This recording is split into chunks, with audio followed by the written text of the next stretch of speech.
Yeah, can we have a hush fall over the crowd? Hush, hush. Awesome. All right, this next presentation is coming from Dineen and Arthur of Connectidy. Take the stage. Hi, everybody. If you want to stand up and stretch a little, feel free. I'm Dineen. I'm the co-founder of Connectidy. And what we've done here is we've created a relationship platform that is using big data and artificial intelligence to totally disrupt the online dating space. I know you're all thinking another dating app. There's 2,500 of them in the United States. But we've done something so unique here that we're going to show you. We've created something where people cannot create fake personas. We're going to empower people with emotional intelligence, and we're going to help people make better life choices. So for this demonstration, that's big, right? That's going to be a lot. You're going to like it, I'm telling you. Okay, so for this demo is about Paul. And Paul is a 38-year-old single male living in Manhattan. And he's looking for love. He's not looking for a hookup. He's looking for a relationship. He's the 1 in 3 that is ready to settle down. So, our onboarding process is so simple. We can take data from any of these accounts. We pull the text from them. We ingest it using function words. And that, coupled with a couple of questions, we deliver within about 10 minutes a full personality profile.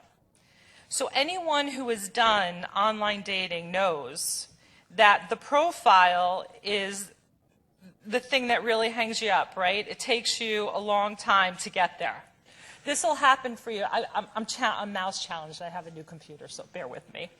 But this is basically, Paul's personality. And what this is showing him is a synopsis of who he is. He's a compassionate and tender guy, right? Obviously, because he's looking for a serious relationship. And he's got these big 5 personality traits, and you can drill down on any of them and go back and really learn about yourself. Again, we're trying to create emotional intelligence here. We also offer 6 sub-traits. And the thing that we're finding through all of our research is that the fundamental, most important thing in any relationship are needs and values. Those are the things that are non-negotiable. As you scroll down here, we're going to take you to your universe. And in your universe, what's going to happen here is you can invite friends to come and join your universe.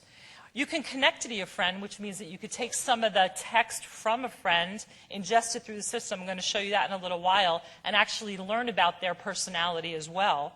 But when you invite friends, what happens is they show up in your solar system.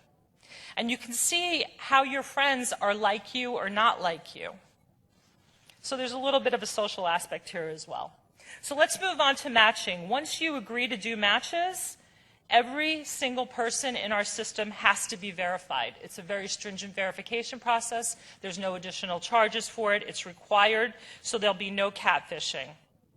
One of the key differentiators for our program is this is really cool. I mean, we've seen some cool stuff tonight, but this is cool.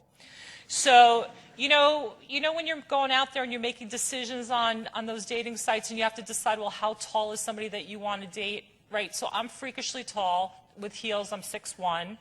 If I decide I want to date a guy that's 6'2" or taller, I have eliminated 96% of the dating population. Swear to God. Been there. So look what happens here. What we do, notice in the center you see the number 10 as potential matches. As Paul decides to date people who are taller, you're going to notice that his pool of availability goes down. And so we have a lot of questions like this, along with tips that are going to come up here and give you statistics and show you facts about what happens in the dating arena, what kind of percentages are out there. So it's really about educating you on saying, hey, just because you don't want to date a guy that's 5'10", you might be missing out really on the love of your life. We also have a very cool aspect to our messaging application. We call this spell check for your emotions. So we're all familiar with spell check, right? And how much that helps us in our life. I know I couldn't live without it. What this does is, here's Paul writing a message. As you can see, it tells Paul exactly how that message is coming across. So it says to you, hey, man, are you saying the right thing? When people are interacting on dating sites, remember, they have not met each other. They don't know what people's faces look like. They don't know how they're going to respond. He can similarly do that with Hannah here. And you'll notice every time we click on something, it brings us to a different analysis of it. But in addition to that, you can get a detailed analysis at the sentence level for any of these, and it gives you tips on how you might want to adjust what it is that you're writing. So now when you go to your dashboard, one of the really cool things that we have here is we're never going to be able to replace that interaction that happens when people meet each other, right? You can't take the place of that. But we've made it completely simple for people to interact with one-click date. So basically, we've created a section of the application here where I'm going to say, hey, Paul wants to go have cocktails with her. She looks great. I'm going to pick a time, and it's going to show me the area that I'm in. It's going to pop up a bunch of potential locations. I'm going to come in here and choose one. It's going to drop in. Of course it is. Choose this location, and then I send the request. And she can either accept or deny Paul's request. Another thing that happens that's very cool and very important is date feedback. So, this is an Uber-type mentality. And what this does is you can rate your date. It's the best date I ever had, or you know what? There's a couple inappropriate things that might have gone on here. You're also going to type in here feedback. And all of this data that is being collected here is going to be ingested through our cognitive engine, and it is going to continually be refining your data. So as you're moving through the system, all the data is going to continually be updating itself. And my partner, Arthur Teesian, co-founder, is going to come over and talk to you about that for a second. Hi, guys. Thank you very much to Andy and Casey. They do an amazing job. So if you don't mind, let's just give them a round of applause. Andy's been wonderful to us. So basically, the idea is we're trying to show you how this cognitive computing works under the covers. Okay, so here you see an example. This is basically an iterative snapshot of every activity that occurs, right? So every time you do something on the system, it basically refines an algorithm that does a better job at delivering to you who you really are and what your actions have resulted in. Let's see here. Okay, so here's another example of some of the data. This is all going on in the back end, right? The whole idea is to understand that this thing continues to evolve over time. So here you see a histogram of a personality score, and continuously these variables change. You provide feedback, you go on a date, you provide feedback on the date, and the system will refine who is best for you over a period of time and educate you more on the choices you make. The goal for us is to get away from the revolving door mentality of every single dating site. Dating sites are intended to bring you in, have you be successful for a period of time, and then have you fail and come back again. That's not our goal. Here's another example. This is a Bayesian inference result for the 5 traits right here. So this will basically trend over time your personality based on what you've written, who you've communicated with. If you log in today and you have more tweets tomorrow, it's going to ingest that information, learn more about you, and give you information about yourself. Here's a linear regression vector map, which is basically gives you an idea of where you are in proximity to your friends. Just to summarize here, we just launched our MVP last week. It's a responsive app. We are going to be launching our iOS and Android version in May. The first 20,000 people who use our platform and sign up are going to get a lifetime membership. So for as long as you want, and quite frankly, we're about a mission here. So if you want to add a friend, you want your friend to have the lifetime membership, we're not going to be too draconian about it. We are looking for team members in New York, developers, Python, Java, SQL, R, SPSS. We're also looking for people with experience with social media, PR, and marketing. And we're looking for people to help us close our angel round. Anybody that wants to get any information, I just set up this account for everybody. Just go to nytm411@gmail. If you want to be part of something that's really exciting and missionary and that's going to change the world of online dating and use all this artificial intelligence, machine learning, and cognitive computing. Thank you very much. Thank you.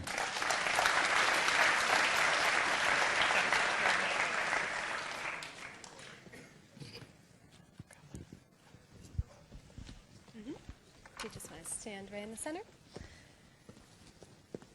Wow, what an awesome demo. Can we have a couple of questions for Dineen and Arthur? I saw a hand shoot up here. Yes? So,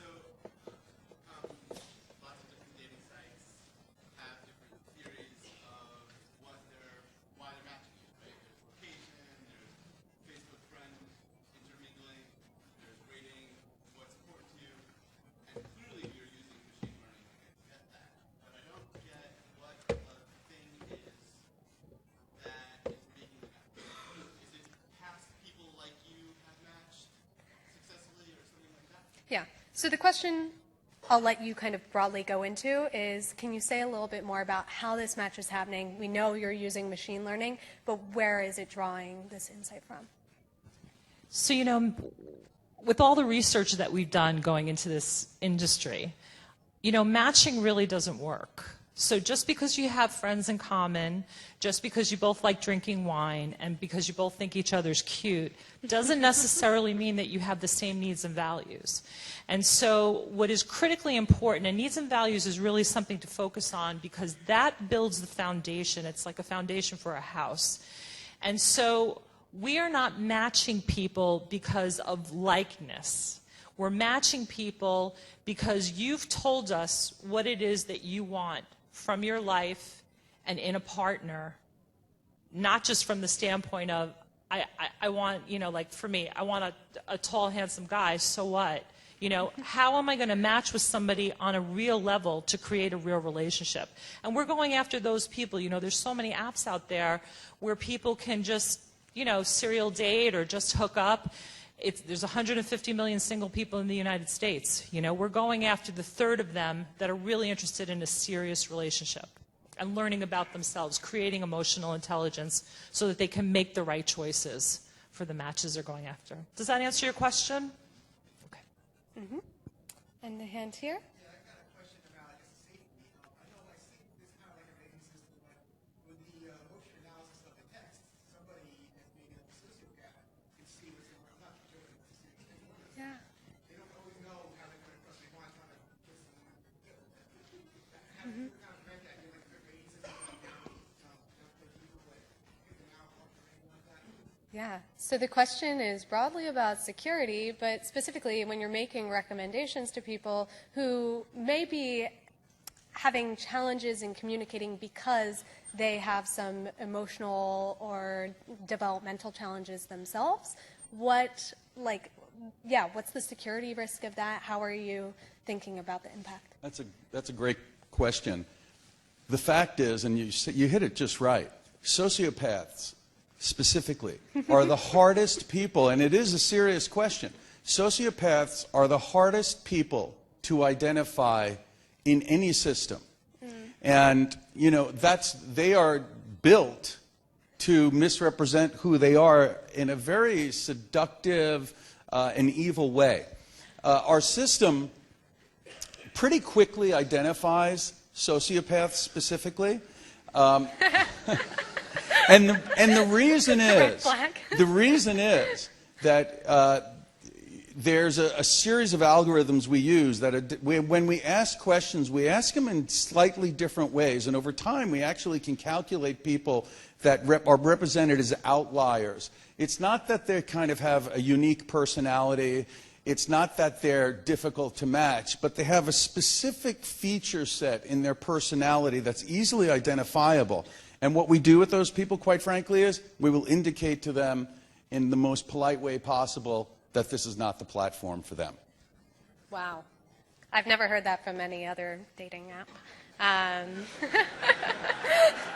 Well, you know, it's interesting. 10% of all profiles on dating sites are fake. 10%. And so it's very important for us to both understand people, how they're being applied to the system, and also we require everyone to be verified. We verify them both online and offline in terms of various ways to approach that. We verify their photos, not only in terms of who they say they are, but how they represent themselves in terms of age. So we've had people who have come on the site and put up a photo of a Brazilian soccer star. And we've been able to identify that that's not really your photo. And what we do is politely disengage from them. Mm-hmm. Great. Can I have one more short question from a lady, perhaps? We have a lady's hand. I see a lady's hand over here. Yes? Yeah, you.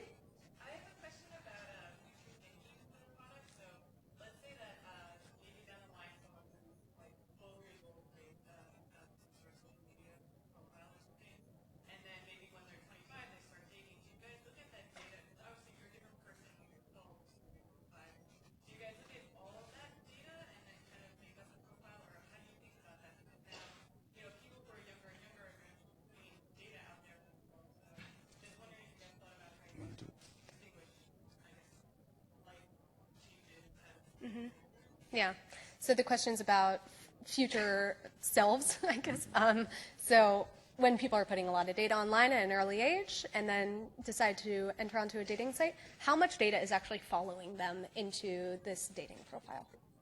You know, that's an amazing question. And quite frankly, I don't know that we've actually thought about it outside of the realm of, you know, any account that you connect to, all of your written text will be pulled from there. So it would probably make sense to put some kind of time frame on that for people, right? So personalities, inherent qualities and traits in people really don't change that much. Think about it back to needs and values.